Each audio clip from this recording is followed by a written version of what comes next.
Ever feel like you have great ideas at work, but they just get lost? You watch others, sometimes with lesser experience, get the promotion and exciting projects that you know you deserve. And you're left wondering, what am I missing? And what's their secret? You might think that it's because they have bigger designation, more years on the job, or they know some office politics that you don't. But the real secret, the thing that separates people who make things happen from those who just watch, is not about official authority at all. It's how they communicate. Your power to influence, especially without a title, depends on one simple thing: trust. And trust is built moment by moment through communication. This is not about being clever or manipulative, it's about being clear, credible, and connected. In this video, I'm going to show you 5 simple but powerful changes that you can make in your communication starting today that will get you noticed, build real trust, and make you a leader long before you get the title. So, the first shift from hearing to actually listening. Think about your last meeting. Someone was talking. You think you were listening, but were you? Or were you just waiting for them to pause so that you can jump in with your own point? That's the critical difference. Most of us are so focused on what we are going to say next that we miss the listening entirely. Here's why that's a huge problem. When you are just waiting for your turn, you send a clear message: my ideas are more important than yours. It makes your colleagues feel ignored and disrespected. It's a subtle action that destroys teamwork and makes people hesitant to share their best ideas. It signals that you are a competitor, not a collaborator, and leaders are collaborators. The foundation of influencing people is understanding their needs, and that starts with listening. So, here's the fix you need to master: active listening. This is not about just being quiet, it's an active process. First, put your phone down. Give them your full attention. Make eye contact, nod, show them that you are present. Second, your goal is to understand, not to win the argument. Fight that urge to interrupt. Sometimes people don't even want a solution, they just want to be heard. And third, and this is a powerful technique, paraphrase what they said. Use phrases like, so, what I am hearing is the main challenge is, or it sounds like you are concerned about. This does two incredible things. It confirms you have understood, and it makes the other person feel truly heard. When people feel truly heard, they trust you. And when they trust you, they listen to you. The second shift from complex to crystal clear. Okay, so here's a trap that many smart, ambitious people fall into. You think that to sound authoritative, you need to use big words, use a lot of industry jargon, and form long, complicated sentences. You over explain every small detail to prove that you have done your homework. Let's be honest, that does not make you sound like a leader. It makes you sound confusing. When your great idea is lost under too many difficult words, people either stop paying attention, misunderstand you, or give your brilliance gets lost. In fact, multiple reports show a big gap between how clear leaders think they are and how clear their employee finds them. For instance, one report noted that while 83% of the leaders thought that their communication was clear, only 47% of the employees agreed. Leaders don't hide in complexity, they just cut through it. The solution is to become focused on clarity and simplicity. Your goal is to make your message impossible to misunderstand. Start by using direct language. Avoid acronyms unless you are 100% sure that everyone knows them.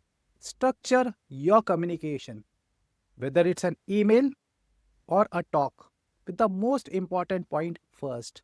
Think of it like a newspaper headline. Use bullet points, short paragraphs, and headings. Before you speak or hit send, ask yourself that one question: what is the single most thing that I want them to remember? Then remove everything that does not support that point. Clear communication shows confidence and respect for people's time. It builds your reputation as someone who brings clarity, not confusion. And that's a core leadership trait. By the way, if you're finding these ideas useful and can see how they can make a difference for you at work, do me a quick favor and hit that like button and make sure you subscribe because there's more to come. The third shift, from unconscious slouch to confidence presence. Have you ever seen someone present an idea they claim to be very passionate about, but their body language is not showing the exact thing? Rather, it's just the opposite. Their words say, I am confident, but they are slumped up over, avoiding the eye contact with their arms folded across their chest. That is misaligned communication. We put so much energy into our words, but we forget that a huge part of our message is nonverbal. Your posture, your tone, your eye contact, they can neither strengthen your message or they can weaken it completely. When your body language whispers insecure, people will subconsciously doubt what you are saying. They might not even know why, but they will feel a disconnect, and that damages your credibility. Leaders, on the other hand, have alignment. Their words and body language, they tell the same confident story. So here's what to do. Start being intentional with your non-verbals. Practice open and confident body language. Sit or stand up straight with your shoulders back. When you are in a meeting, make an effort to make an eye contact with different sets of people. It shows that you are engaged and sincere. Your tone of voice, is it flat or does it have some energy? A positive, assertive tone makes your ideas far more compelling. This is not about being fake, it's about making sure that your physical presence matches the belief that you have in your ideas.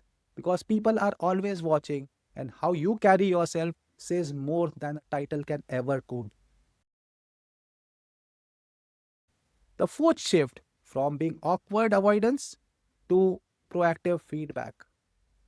Think about the last time you needed to give a coworker some difficult feedback. Did you actually do it, or did you keep on delaying it, worried about the awkwardness? Now think about the reverse. The last time that you got the feedback, did you listen with an open mind, or did you immediately become defensive? This is a huge problem. Most of us have a difficult relationship with feedback. We either avoid it giving it, which allows small problems to grow into big ones, or we get too defensive when receiving it, which tells everything we are not open to growth. Avoiding tough conversations does not maintain peace, it builds resentment. And reacting poorly to feedback signals your ego is more important than your development. Leaders understand this. Feedback is not an attack, it's a tool for growth.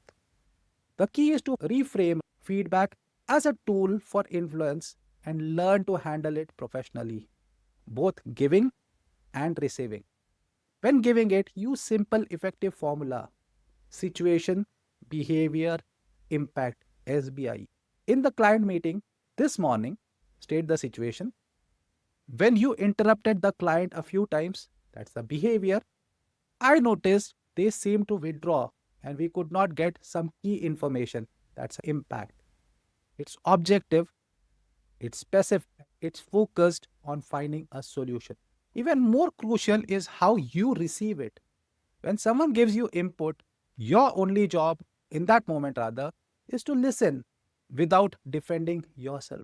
Ask questions to understand. Paraphrase their points to show that you are getting it. A simple, "Thank you for sharing that with me. I'm going to think about it," shows incredible maturity.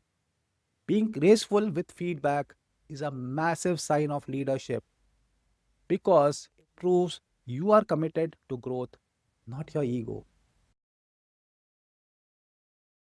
The fifth shift, from logic only to leading with empathy. The final trap is a common one for smart and ambitious people. You focus only on facts and data. You build your argument on logic, believing the best idea should win on its own merit.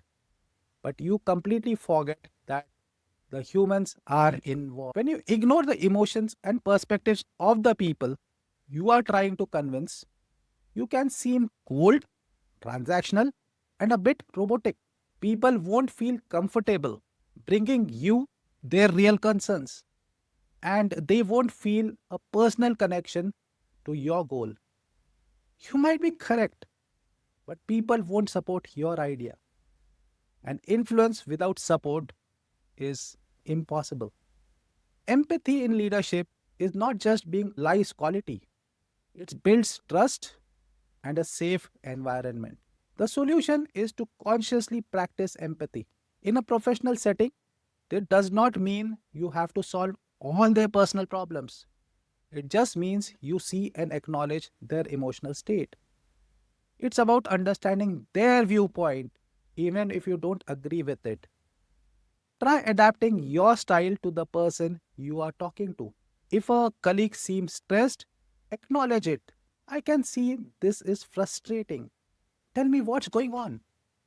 That one sentence can reduce tension and build an instant bridge of trust. Empathy creates an environment where people feel safe to share ideas, admit mistakes, and be authentic. When you build that kind of space, you just don't build influence, you build a loyal, engaged team that wants to follow you. So, there you have it. 5 fundamental changes to communicate like a leader. No title needed. We went from just hearing to active listening, from complex to clear, from slouching to confident presence, from avoiding feedback to seeking it out, and from pure logic to leading with empathy. None of this requires a promotion. You can start doing this in your next email, your next team meeting, your next conversation. Leadership is not about a position that you are given, it's an influence that you earn. It's a small action that is taken one step at a time. Your ability to listen, to bring clarity, connect, and to empower others, that's what will ultimately set you apart and make you the natural choice for the next big role. Now that you have all the methods, it's time for action. Drop a comment below and let me know which of these 5 changes are you going to practice this week. I read every single comment and I'm excited to see what you are going to do and what are you going to work on. I'll see you in some other video. Bye for now.